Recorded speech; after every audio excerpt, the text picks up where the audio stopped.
উকিলপট্টিতে ৩ মাদকাসক্তকে হাতে নাতে ধরে পুলিশে সোপর্দ। উদ্বেগ বাড়ছে শহরে। সোমবার দুপুরে শিলচর শহরে প্রাণকেন্দ্র উকিলপট্টি থেকে গতকাল স্থানীয়রা মাদক সেবনের সময় ৩ জনকে হাতে নাতে ধরে পরে পুলিশের হাতে সোপর্দ করেছে। ঘটনাস্থলে থাকা স্থানীয়রা ওই ৩ জনের কাছে থাকা ড্রাগসের কৌটা ও সিরিঞ্জ জব্দ করে থানায় খবর দেয়।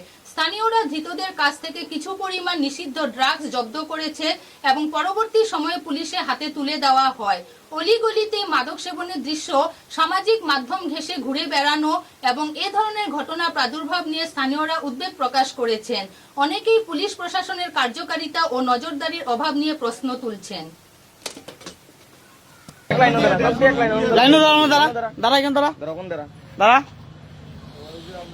ডাক্স কার কাছ থেকে কিনছস?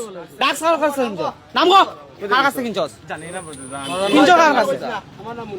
নাম গো তো বছর দিন ডাক্স কার হাতে আছে যাবি চাবি আছে ওই তো চাবি চাবি চাবি ওই লো চাবি চাবি পাইলিছি দে দে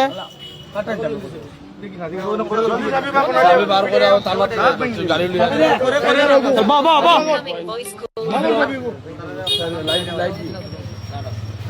না না লাইভ ভিডিও রাখো যারা থানা দিয়ে লাস্ট দিকে চাবি দে